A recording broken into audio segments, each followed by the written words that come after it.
O último pleito eleitoral nos revelou mais 4 anos onde precisaremos estar organizados para suportar os possíveis ataques ao nosso meio ambiente.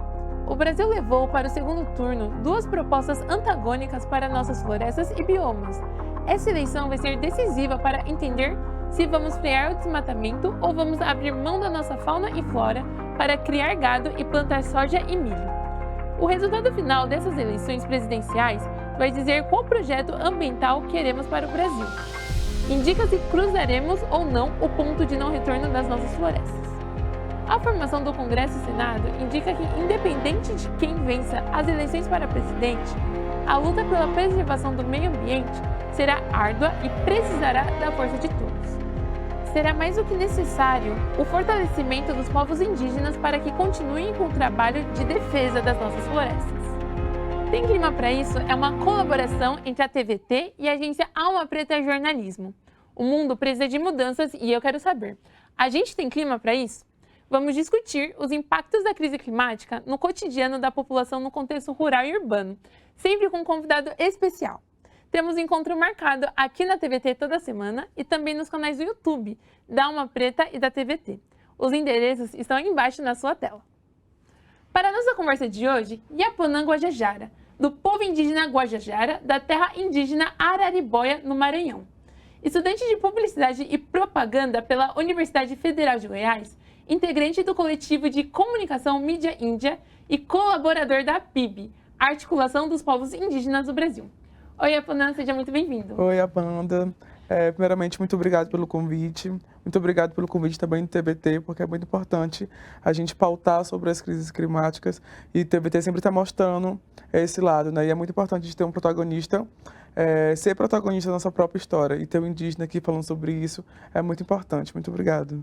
Perfeito. E você, vem com a gente que hoje o programa tá lindão. Agora vamos conhecer mais do Yaponã. Eu sou Yaponã Guajajara, sou um jovem indígena do interior do Maranhão, da terra indígena da Araribóia. E atualmente estou morando em São Paulo por conta que esse ano foi um ano onde a gente decidiu lançar várias candidaturas indígenas e minha mãe, que é a Sônia Guajajara, foi uma delas. Então eu optei por vir para São Paulo porque eu fazia faculdade na Federal de Goiás, em Goiânia, e decidi vir para São Paulo para estar mais próximo dela, porque sempre é bom ter alguém da família, esse laço familiar para poder conseguir ter bons resultados. Foi aí que eu comecei a vir, aprendi várias coisas, comecei a acompanhar a agenda. E antes disso, eu já participava de encontros nacionais, participava de seminários onde tinha movimento indígena. Eu sempre estava ali para realmente aprender e passar sabedorias para outras pessoas que ficam na base. E aí estamos aqui, a gente está muito feliz por conta da vitória que deu certo. São Paulo apresentou, elegendo a primeira candidata da deputada federal, São Paulo, é uma indígena. E aí a trajetória começou nisso.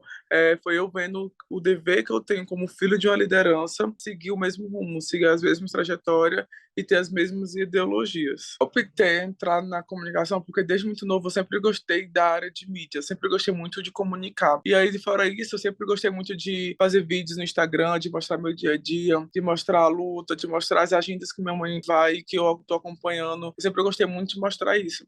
E aí eu comecei a entrar nesse ramo. Depois surgiu o Mídia Índia, que é uma rede de comunicadores indígenas, que também foi fundada lá no Maranhão, que hoje tem mais de 100 comunicadores espalhados no Brasil todo. E a gente começou a criar gosto na comunicação, em fazer coisas que mostrassem nossa realidade. A gente estava cansado de nossa vida dos povos originários ser apresentada apenas pela grande mídia. E aí foi onde a gente optou por ser protagonista da nossa própria história. Na cabeça pessoal, acho que só por um indígena ter um iPhone já deixa de ser indígena. Sendo que não é assim, não é uma marca, não é nossos modos de vida, não é morar em contexto urbano que vai fazer a gente perder nossa identidade. Então a gente vê isso mais como um incômodo que a gente está causando nessa mudança, nessa nova fase, onde indígenas estão se engajando para realmente dominar todos os espaços, ocupar as telas, marcar as telas, estar dentro da TV, dentro da música, dentro do teatro, da arte, e está tendo realmente incômodo com isso. Mas quanto a gente, como o grupo de jovens que estão aí, porque tem várias outras influências, comunicadores indígenas que estão também crescendo nas mídias, o bom é que a gente tem uma união, a gente consegue conversar e interagir juntos. E é assim, quando mexem com um, a gente já tem um apoio ali, onde todo mundo vai proteger. Então, é muito importante a gente ter esse apoio, tanto de nós com nossos parentes indígenas, como também das pessoas que acreditam no nosso trabalho, que estão ali presenciando e que acompanham também no Instagram. Então, esses comentários que fazem sobre a gente estar ali tentando uma carreira na mídia, tentando ter uma boa visibilidade, para a gente é mais conquista do movimento, porque o movimento que formou essas pessoas. E a gente só é fruto de coisas dos nossos ancestrais que plantaram essas sementes há muito tempo e agora estão sendo colhidas. E Aponan, me conta, a gente tem clima para impedir a crise climática? Amanda, a gente tem clima sim, porque a gente sabe que é uma pauta urgente. A gente precisa pensar no agora, não dá mais para a gente estar adiando essa preocupação com o meio ambiente. Então, acho que chegou a hora de nós se unirmos com essa nova política que vai chegar aí, que ainda a gente está muito esperançoso que vai ser um novo governo, que vai realmente trazer melhorias para a questão do meio ambiente. E a gente tem que estar no clima sempre para poder impedir essa crise climática, porque o que garante a sobrevivência da humanidade é o meio ambiente, é a preservação da mãe terra, a preservação da natureza. E eu acho muito legal quando você traz tudo isso, porque traz um sopro de esperança, né? Às vezes a gente olha esse cenário e a gente fica, meu Deus, o que a gente faz agora? Mas a gente não pode deixar abater, a gente tem que continuar no front, a gente tem que continuar trabalhando com articulação, com mobilização, com o engajamento dos nossos. E aí eu gostaria de saber um pouco mais do seu trabalho de articulação com os povos indígenas. Então, sempre gostei muito de gravar, de ensinar outros parentes meus que são lá da nossa comunidade, também a manusear equipamentos, a manusear o celular.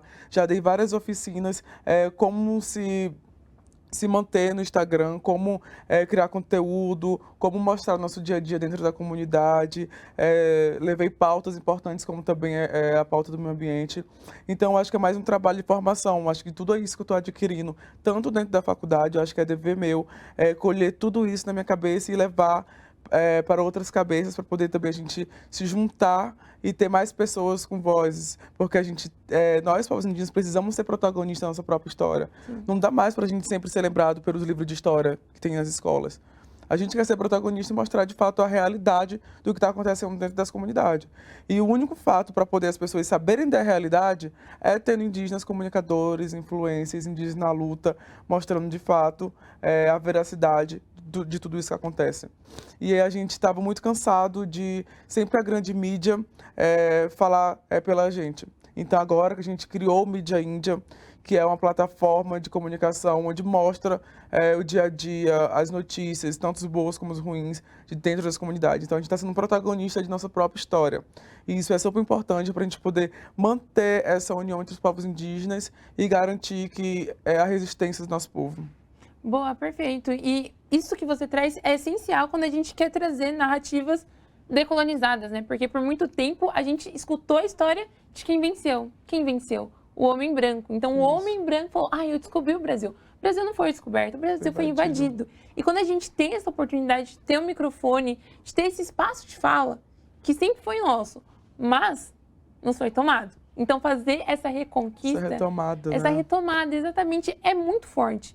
E traz pra gente como que foi esse movimento de criar o Mídia Índia. Vocês se uniram alguns comunicadores, falaram, agora é o nosso momento. Ou foi gerações mais experientes, mais velhas que começaram isso. Como que foi? Então, começou na minha família, dentro de casa. Eu tenho um tio jornalista, que é o Erisvam, que também é um ativista que está aí, que é indígena, que também está aí na comunicação, também é um influencer, é um comunicador. E ele teve a ideia da gente fazer um coletivo de comunicação onde a gente fosse mostrar o que acontecia no dia a dia. Só que isso gerou tanto resultado bons que a gente, então vamos fazer um veículo de comunicação que informe notícias do Brasil todo.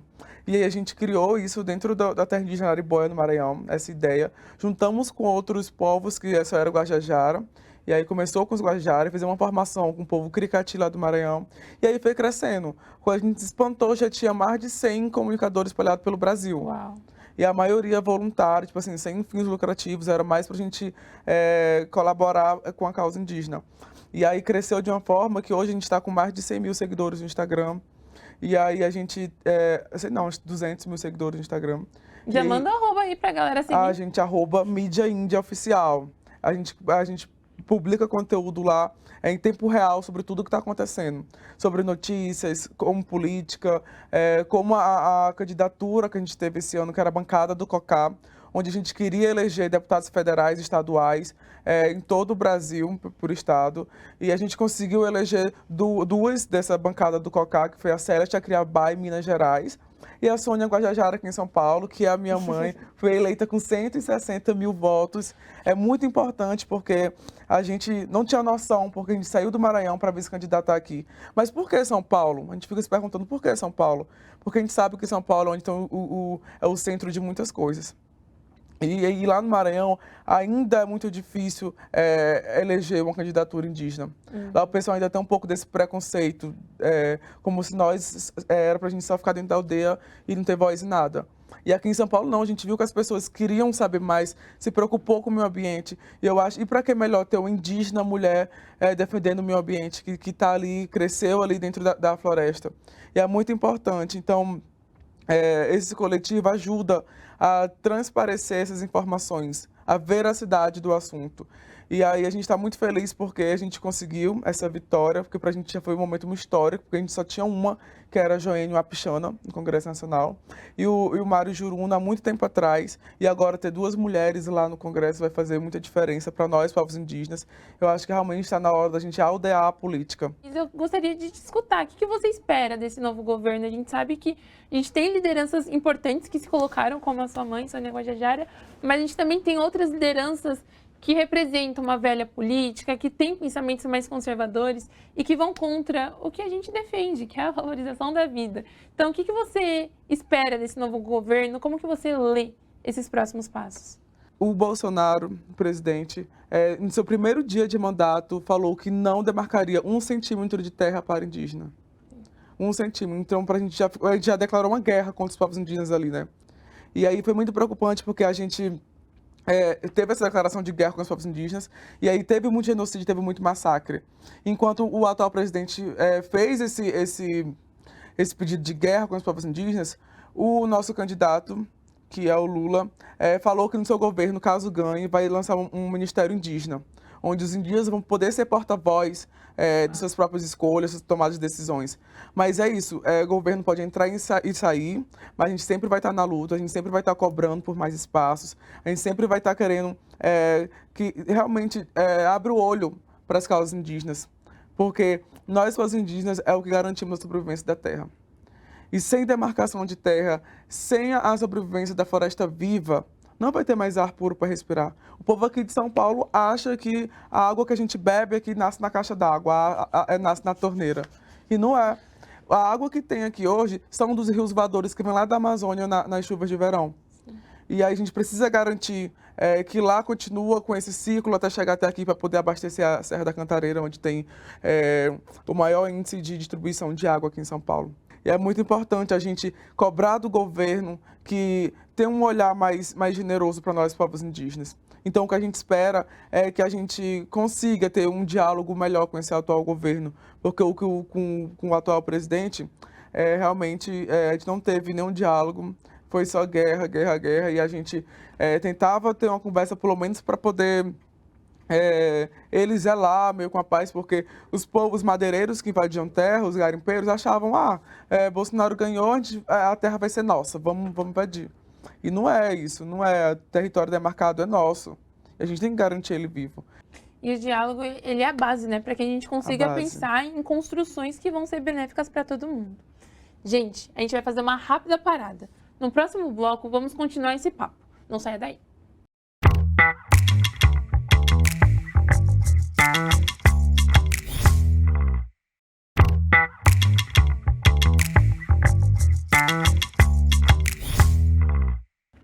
Estamos de volta com Tem Clima Pra Isso. Lembrando que estamos também na internet. Fique ligado no YouTube da TVT e dá uma preta para ter acesso ao conteúdo dos nossos programas. E Apanã, fala um pouco como que é nascer indígena no Brasil. Todo indígena já nasce ativista? Amanda pode dizer que sim, porque a partir do momento que a gente nasce, a gente já tem essa consciência, pelo crescimento e a convivência dentro dos nossos parentes indígenas, que o nosso principal intuito é cuidar da nossa terra, é cuidar do território. E a gente sabe que quando a gente está protegendo algo, sempre vai ter aquelas pessoas que vão te impedir de ter aquela proteção. Então as crianças já sabem que o nosso foco principal é cuidar do meio ambiente, é cuidar do nosso território. E aí a gente também sabe que não vai ser fácil. A gente sempre soube que nunca vai ser fácil. E a gente sabe que as futuras gerações indígenas vão continuar essa luta que a gente está vindo de muito tempo. Porque eu sou semente plantada de meus ancestrais. Porque eu aprendi crescendo e tendo referência à minha mãe, que é a Sônia Guajajara, que sempre vem na luta há muito tempo. Cresci tendo referência, sabendo que essa luta é contínua, essa luta não vai parar. E que eu vou ser formador de bases para outras pessoas que vão vir. Todos nós, dentro da aldeia, sabemos que a garantia da terra é a garantia da vida. Então, a gente sempre vai estar na luta, a gente já cresce sabendo disso. Uma das coisas que você trouxe é sobre o agronegócio, né? Que ele está prejudicando o nosso país, está matando a nossa biodiversidade. Mas muitas vezes a gente escuta na televisão que o agro é pop. Por que o agro não é pop? Porque, tipo, eu não como soja. E aí quer plantar soja e cana disso. E ela nem vem pra gente, né? Vai pros bois. E aí, vai. E outra coisa vai sendo exportada para fora do Brasil. Onde quem ganha são os donos de empresa grande, pessoas bem ricas. Então é tipo isso, o rico vai ficando cada vez mais rico e nós, pobres, que tá ali dentro da comunidade, vai ficando cada vez mais decadente. E lá em Santarém, que é um dos maiores lugares onde a gente pode ter, garantir água potável. O rio de lá, que tem um rio, e tem um rio que é abaixo do rio, que é um rio onde a gente garantia que seria um rio que ia abastecer por muito tempo a água potável no Brasil. E o rio que está lá está sendo contaminado por mercúrio. 70% do rio já está contaminado por mercúrio. E os nossos parentes lá do Yanomami já estão contaminados também de mercúrio. Então, é isso. A gente está na luta e a gente não vai parar. Não vai parar agora, porque acho que esse é um começo. E eu acredito que esse é o momento para a gente se indignar, para a gente ir para as ruas, para a gente apoiar pessoas que estão na linha de frente. Mas muitas vezes eu vejo um certo comodismo, eu vejo um certo conforto, como se a gente estivesse naturalizando as mortes indígenas, a morte de pessoas pretas, e pensando, acontece. A gente fica um dia triste, a gente fica outro dia triste, mas acaba normalizando, porque são tantas urgências e emergências que muitas vezes a gente se vê cercado de paralisia. E pensando em todo esse contexto, quais são os caminhos que você considera estratégico para que a gente forme cada vez mais pessoas indígenas para atuar tanto como comunicadores, como na política institucional?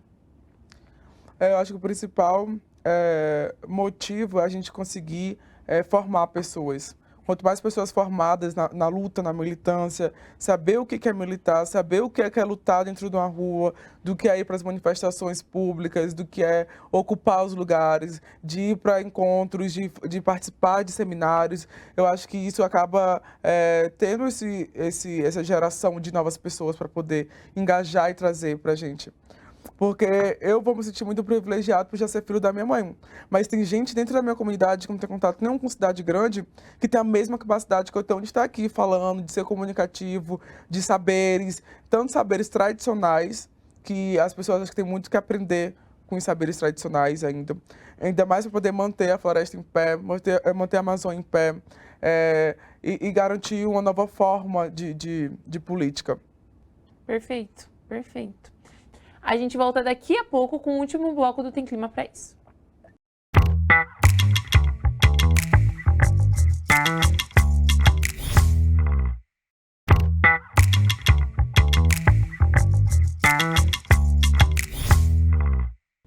Estamos de volta com o Tem Clima Pra Isso, o programa que discute caminhos para entender e solucionar a crise climática e sua relação com as grandes cidades, o campo e a natureza. O Tem Clima Pra Isso também está na internet. Você pode assistir no canal da Alma Preta e no canal da TVT no YouTube. E Aponan, quais são as principais demandas da população indígena que está inserida no contexto urbano? Então, é a gente garantir a união desses povos que estão em contexto urbano. A minha mãe saiu dentro da comunidade para poder me ter na cidade. Então, eu já cresci na cidade, mas nunca esquecendo os meus saberes tradicionais. Sempre mantive muito minha cultura. Muita gente fala, deixou de ser indígena porque saiu da aldeia. Não é isso. A gente nem usa esse termo porque não é. Eu não vou deixar de ser indígena por conta que eu não estou dentro da comunidade. Meu sangue é indígena, minha mãe é indígena. E aí a gente sempre procura ter esses encontros, como na faculdade, que muitos dos povos indígenas saem da comunidade para poder estudar fora. Então a gente sempre procura essa união dentro das faculdades, esses encontros, para realmente garantir esse permanecer tradicional, esse permanecer onde a gente vai garantir o futuro de muitas pessoas que vão ser capacitadas por nós. Então, é sempre que eu falo para meus amigos, olha, eu estou aqui me formando para poder repassar conhecimento às pessoas que não têm esse acesso. E pensando nessa parte, assim, de você construir, criar conteúdo para fazer com que mais pessoas entendam o seu universo. Você poderia indicar livros, perfis no Instagram, artigos, filmes, para que o pessoal que nos acompanha possa ter mais acesso ao contexto, à realidade indígena? Eu sugiro 3 coisas. Primeiro, o livro do Davi Capenaua, que é uma liderança indígena que está aí sendo reconhecido nacionalmente pela sua luta. E aí ele lançou um livro que é A Queda do Céu, a fala de um xamã, que é onde ele conta, desde muito tempo atrás, as lutas que a gente vem enfrentando, conta como que é o dia a dia dentro da comunidade. Ele faz conta toda essa história de como que é o enfrentamento com o atual governo, nossas lutas. Então é muito importante as pessoas pararem para poder ler, porque mostra de fato nossa realidade. Esse é o importante. A segunda coisa é a gente dar mais visibilidade para os indígenas influencers. Porque além de estar na internet, está mostrando a realidade. Porque a gente está lá na luta, a gente sabe, a gente sente na pele o que é estar lá em Brasília ocupando um Congresso Nacional para garantir nossos direitos. Então tudo isso a gente mostra para as pessoas em tempo real quando a gente vai para Brasília, porque tem uma TL, com o acampamento Terra Livre, onde junta mais de 7 mil indígenas, isso uma vez por ano. E aí a gente mostra como é que é o dia a dia dentro de um acampamento, que as pessoas acham que é tudo mil maravilhas, mas não, tem muito perrengue, tem muita coisa, tem muito enfrentamento. Então é isso, dá valor aos influentes indígenas, porque é isso que vai garantir que mais pessoas tomam iniciativa, mais indígenas tomam iniciativa para poder tomar esse rumo.